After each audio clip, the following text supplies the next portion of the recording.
가난하고 뜨지 못한 무명 뮤지션이 아니라 대중이 인디 뮤지션을 떠올릴 때 힙하고 개성 있는 자신만의 독특한 스타일로 음악을 하면서도 대중한테 사랑을 받는 것 또한 새로운 흥행 방법으로 대박을 낸 아티스트의 이미지였으면 합니다. 안녕하세요, 이선일입니다. 곧 2024년 새해가 다가옵니다. 올해 마지막 영상이 될 것 같아서 특별히 여러분한테 전하고 싶은 이야기가 있으니 꼭 끝까지 시청해 주셨으면 합니다. 인디 뮤지션들을 위한 독서 모임을 만들었어요. 마케팅과 퍼스널 브랜딩 관련된 책 한 권을 3주 동안에 나눠서 읽고 책에 나오는 내용 중 나에게 적용할 부분을 찾아서 실행하는 걸 목표로 하고 있어요.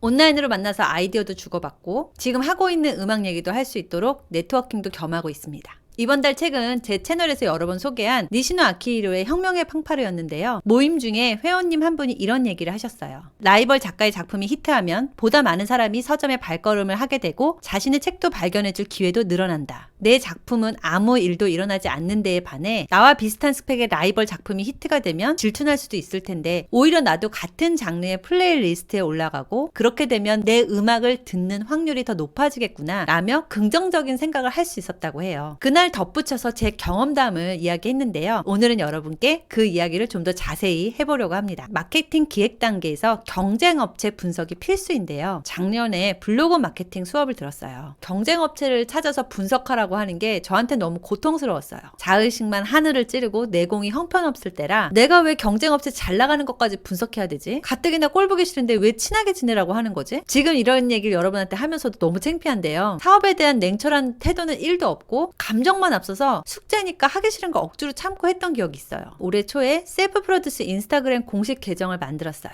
그리고 또 인스타그램 강의도 들었는데요. 마찬가지로 나와 비슷한 업종의 분들에게 먼저 DM을 보내면서 인사를 하고 이왕이면 오프라인으로 만나자고 하면서 친하게 지내라고 하더라고요. 사실 제가 자기계발서 중독자라 이런 이야기가 책에 되게 많이 나와요. 근데 실행으로 옮기기까지가 진짜 힘들었어요. 지난 영상에서도 초기 계정일수록 더 적극적으로 다가가고 DM도 보내면서 인사를 하라고 했잖아요. 사실은 그게 제 경험에서 나온 이야기입니다. 모르는 낯선 사람한테 보내는 것도 쉽지 않은데 그걸 경쟁업체, 그것도 나보다 한참 팔로워 수도 많고 잘 나가는 사람한테 인사하려고 하니 내가 내일 모레면 나이가 50인데 이렇게까지 해야 되나? 자존심부터 확 올라오더라고요. 근데 이 바닥이 나이고 자존심이고 뭐가 중요합니까, 여러분? 그래서 보냈습니다. 당시 제 인스타그램 프로필도 후줄근하고 팔로워 수도 빈약한데 주제 파악을 빠르게 하고 제 소개와 함께 정성껏 DM을 보냈습니다. 지금 생각해보면 그때 DM을 응해준 것만으로도 고마운데요. 나만의 노래 만들기로 작곡 클래스를 운영하시는 로미어캣이란 분이세요. 얼굴도 예쁘시고 피드도 민트색의 톤앤 무드로 잘 꾸며놓으셨더라고요. 먼저 시작하신 분이니 당연하다는 생각도 있지만 저도 사람인지라 질투심과 자격지심이 생기는 건 어쩔 수가 없더라고요. 하지만 그런 감정만 살짝 걷어내면 저 같은 후발주자는 오히려 배우고 얻는 게 훨씬 많거든요. 그렇게 용기를 냈고 잘 받아주신 덕분에 지금은 서로 응원하고 축하해가면서 DM을 주고받는 사이가 됐어요. 인스타로 알게 된 사이지만 내적 친밀감이 생겨서 친분이 있다는 것만으로 든든하더라고요. 자기개발 유튜버로 20, 30대의 열광적인 지지를 받고 있는 드로우 앤들의 책 럭키 드로우의 열등감과 질투심에 관한 이야기가 나와요. 열정을 쏟을 분야를 찾고 나면 언제나 나보다 앞선 사람들이 있었고 그들을 보고 열등감과 질투를 느끼는 감정에 자기 혐오에 빠졌던 적도 있지만 과거를 돌아봤을 때 언제나 성장시킨 힘은 칭찬과 위로가 아니라 열등감과 질투심이었다고 합니다. 이 두 감정은 욕망이 보내는 신호고 내가 원하는 모습과 내 실제 모습이 서로 다를 때 격차가 클 때 느끼는 결핍의 감정이기 때문이다. 이 감정을 따라가다 보면 지금 내게 부족한 게 무엇이며 무엇을 노력해야 하는지 보인다고 합니다. 열등감과 질투심을 똑똑하게 활용하는 방법으로 첫째, 질투의 대상과 이유를 분명히 할 것. 둘째, 그들이 있는 곳으로 갈 것. 셋째, 그들과 나의 차이점을 구체화하여 좁혀나갈 것. 드로우 앤드류는 해외 유학생들만 보면 셈이 나서 그 감정을 분석해 보니 해외에서 일하고 싶은 자신의 욕망을 발견했다고 해요. 그래서 미국으로 건너가 그들과의 차이점을 좁히기 위해서 노력했고 미국에서 일하는 디자이너라는 타이틀을 얻었다고 합니다. 또 인스타그램 인플루언서가 되기 위해서 그들이 있는 인스타그램 세계로 들어가 같은 방법으로 노력해서 인플루언서가 되었고요. 현재는 67만 구독자를 보유한 유튜버의 시작도 같은 방법으로 했다고 합니다. 저는 작년에 럭키 드로우라는 책으로 먼저 알게 되었고 한동안 덕질 를 했었는데 여전히 질투가 나기도 하지만 저의 롤모델이고 언젠가 그린룸에 게스트로 초대되길 꿈꿔보기도 합니다. 우리가 시기하고 부러워하는 대상은 우리 가까이에 있다고 해요. 우리가 유재석한테 질투심을 느끼지는 않죠. 나랑 캐릭터가 겹치는 누군가. 과거에 저는 싱어송라이터로 성공하지 못했다는 열등감 때문에 이게 닭인지 달걀인지도 헷갈릴 정도로 어떻게 보면 질투심 때문에 성공하지 못한 건가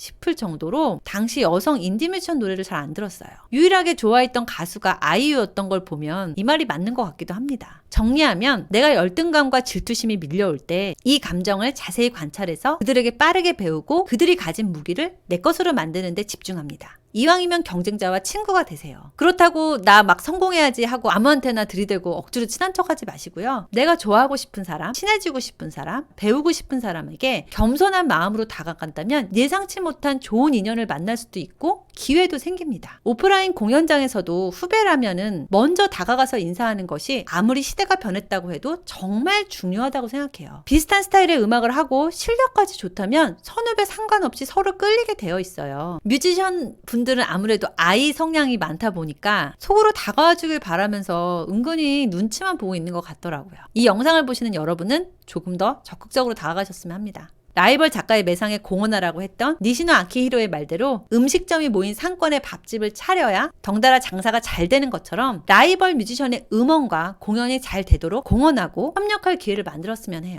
저도 항상 이 부분을 고민을 하는데요. 인디 뮤지션이 다 같이 잘 되어야 인디 뮤지션이라는 대세감을 만들 수 있다고 생각해요. 저는 인디라는 단어가 좋아요. 아마 대부분의 사람들은 인디를 무명 가수, 뜨지 못하는 언더그라운드 가수쯤으로 생각할지도 모르겠어요. 인디로 시작했다가 대중적으로 크게 알려지는 것도 좋지만 인디 뮤지션 자체가 하나의 문화 트렌드가 되었으면 해요. 지금의 한국 아이돌 음악이 K-팝이란 장르와 문화가 된 것처럼요. K-인디 밴드, K-인디 뮤지션이 될 수도 있겠죠. 가난하고 뜨지 못한 무명 뮤지션이 아니라 대중이 인디 뮤지션을 떠올릴 때 힙하고 개성 있는 자신만의 독특한 스타일로 음악을 하면서도 대중한테 사랑을 받는 것 또한 새로운 흥행 방법으로 대박을 낸 아티스트의 이미지였으면 합니다. 기존의 뻔한 프로모션 방법이 아닌 통념을 깨고 똑똑하게 인디적으로 개척한 문화 코드가 되었으면 합니다. 지금 영상을 시청하시는 여러분이 더 힙하고 멋진 뮤지션이 되시길 기원합니다. 함께 대세를 만들어갈 수 있도록 저도 응원하고 2024년에도 여러분에게 도움이 될 만한 유익한 영상 계속 만들겠습니다. 영상 봐주셔서 감사합니다. 도움이 되신다면 좋아요, 구독 부탁드립니다.